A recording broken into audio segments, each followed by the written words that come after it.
It's me, Jess Mookherjee, and I'm the author of Tigress, which is my Nine Arches collection. And thanks, Taz, for asking me some questions, and I'm going to answer them the best I can. And they're really interesting questions, so thank you.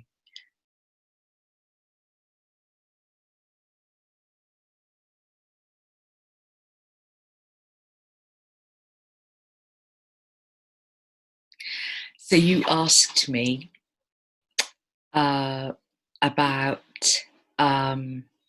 when did I realise that I was a poet. So you asked me, you have such a lyrical way with words, thank you. When did you first realise that you were a poet?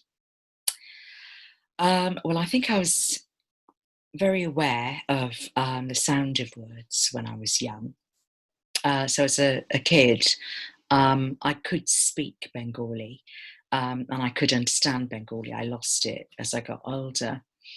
So obviously, learning English and Bengali, I think when I was about 4 or 5, and I moved to Wales, I moved to Swansea. I remember singing in Welsh with all the other kids. And I also remember my dad reciting Sanskrit and my mum singing Bengali pop songs. So there were lots and lots of different languages all around me. And I also loved music when I was a kid, and I would listen to lyrics. And then my dad bought me lots of poetry books, children's poetry books, and I loved them. I saw them as something very different to the stories and novels that I was reading. And I remember feeling they were very much more linked to songs in my head anyway. And when I was about 5, I wrote some nature poetry. And I remember the teacher being really impressed, and she wrote them on huge pieces of paper with my name on them and put them all over the school classroom, and they stayed up for a whole year. So possibly that attention was quite nice. So maybe I thought I was a poet then. I wrote a lot in my early 20s, actually, and I used to go to the Poetry Society meetings in Earl's Court. That's where they were then, and I felt very connected to who I thought were quite old men, predominantly, who were poring over their poems, and I felt very connected to them. But I think the first moment I felt like a real poet was I started writing poetry seriously about 5 years ago. And I had a poem accepted by Agenda magazine.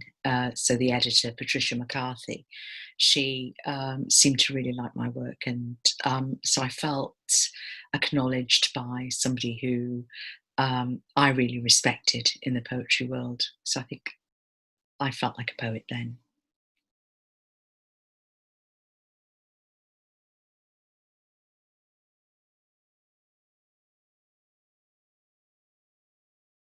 So has the great tradition of Bengali poetry influenced my poetry? So you've asked me those two questions. I think I'll try and answer them in one. I remember as a kid being very excited about being connected with Dylan Thomas. My next door neighbour was a teacher, and we called her Auntie Myrwen. And she looked after me sometimes when my mum was ill. And she told me lots of stories about Dylan Thomas. So I remember always knowing about him. And I liked the stories about how naughty he was. And she really encouraged me to think about Wales as a subversive place. So telling me about how the language and the culture were effectively banned for many years. I kind of thought that was quite rebellious. And the fact that Dylan Thomas was quite a rebel, I sort of thought that was quite cool, even from a very young and early age. And the school that I went to had been Dylan Thomas's old school. And I was quite amazed that more people didn't really love him. It wasn't like a really big thing when I was a kid. But I think that's because he was quite sarcastic about places like where I grew up, which was Mumbles. And when I actually saw the performance of Under Milk Wood for the first time, I could really place all the characters and the rhythms and the way people spoke very much where I grew up. And, you know, you can find it quite funny if you look at it like that. And then you asked me about my Indian influences. My mum and dad were very proud of Indian culture and Bengali culture. I wasn't brought up in a community, and my parents were also quite disconnected from their own culture too, actually, as they came here in the 60s and never really went back, and they didn't really assimilate into a community. But that's not to say they weren't proud of it. My father completely embraced Western culture, so I was more exposed to things like the Beatles and the Rolling Stones than Tagore. However, the rhythms of how they spoke and also what they spoke about and how they spoke about it was really interesting and a bit trippy to me. Because they talked about, you know, cosmic consciousness, goddesses of the night, vast universes, being conscious, and the world being a dream of a sleeping god. So to me, that sounded amazing. And I found that poetic. And then when I started reading Tagore in my teens, I realised, well, that's just how people speak in Bengal. Actually, that's a thing. So in its magical way, it's also quite cosy and domestic.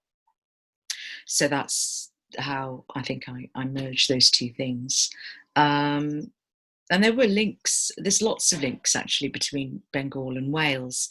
There's this sort of geography of the sea and rivers being really, really important.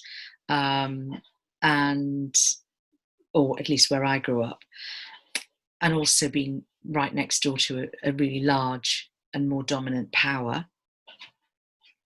And this yearning for a past and a homeland, a type of romantic nostalgia, and the need for identity. I think that's something that Bengali people feel, and the Welsh feel as well.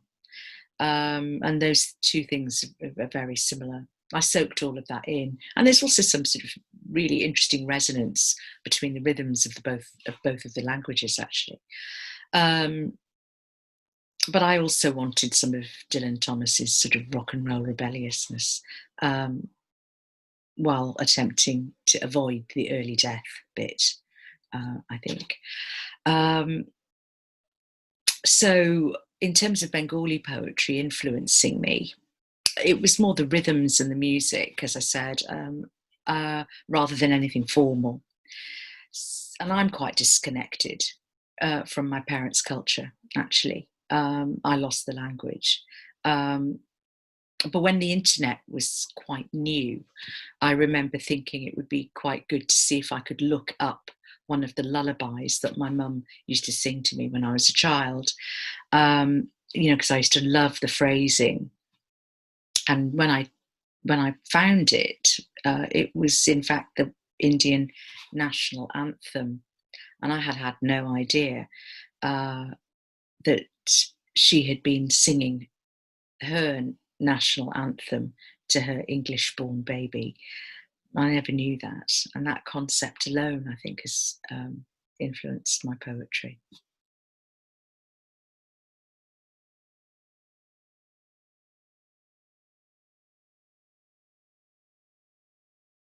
Well, I think I'm being increasingly fascinated by the use of meanings and multiple meanings in a within a person's internal sense of making the world. I'm quite mesmerised by how gullible people are actually in signing up to things that actually don't have much intrinsic meaning. You know, things like, you know, make Britain great again, or make America great again, or, you know, I mean, what, you know, when we think about what these things really mean, it's quite interesting to me. So I don't really see it as a culture clash. I see it as people not really noticing their own exoticness. So when I was a kid, we wore Welsh costumes in Wales, and the girls wore daffodils and the boys wore leeks. And my mum had no idea why, and I couldn't really answer it. I didn't really know why boys would wear a smelly vegetable and girls would wear a pretty flower. But my mum was really accepting of it, because in her culture, dressing up and costume was just really part of how people were. And yet my mum's sari was just really exotic to the kids in Wales. And I couldn't really work out why it was any stranger than, you know, people all singing in Welsh at a rugby match. You know, I thought, and eating seaweed. You know, I had absolutely no idea why those things were any more weird than any other things. So I suppose when I moved to London, all of those blending realities, I thought quite interesting, really. So the ownership of the truth has become a bit of an obsession with me in my poetry.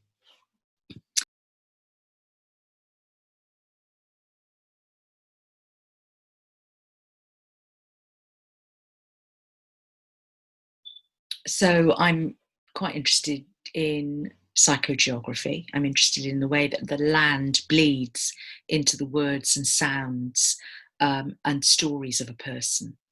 I think Alice Oswald does that quite well, you know, looks at that in quite an interesting way. And also I think more recently, maybe Ocean Vuong. I'm interested in the tension between our desire to settle and then also a sense of movement, a sense of needing to leave and go to another place. And these two things have been pretty fundamental to our becoming human in the first place, I think. So I take inspiration from people who start new traditions, actually, like pop culture and how kids change stuff up to be relevant and blend their parents' identities and myths almost unknowingly into some new thing. I just think that's amazing. So I mean, I used to live in East London for years, and that was when grime was being born. And it's when Indian kids started talking like Jamaican kids, and Jamaican kids started talking like Indian kids, and they in turn were talking like LA gangsters, and yet there was EastEnders thrown in there as well. And I just loved that. And I'm interested in that, and I find that inspiring. And I also recently learned that tap dancing came from a blend of African dancing that had been brought by the African slaves into America, but also mixed with Irish jigs. I just thought that was extraordinary. And then how that kind of history could turn into something like Fred Astaire and Ginger Rogers. I think that's amazing, and that's applicable to poetry. You know, we don't have to be hung up on sonnets and ballads, but, you know, what does the sonnet and the ballad do for us? I'm really interested in that and how we can change that and grow it, in fact.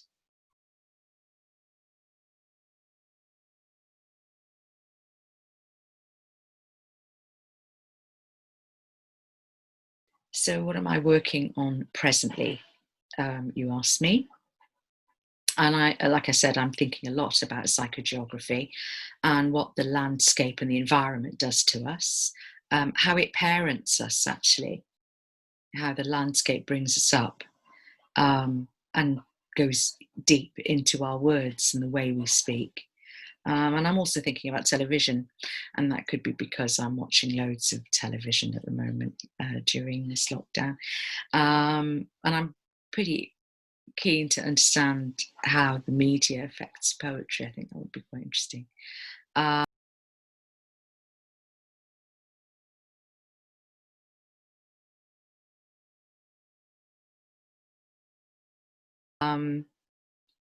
And then you ask me what my favourite poets are from history as well as present day. My favourite poets of the present day change daily. There are so many amazing poets around right now that I simply couldn't list all my favourite ones. But I'm really enjoying Matt Hayes' Death magazine. I think that's really good. I include songwriters and in my favourite poets. I just do.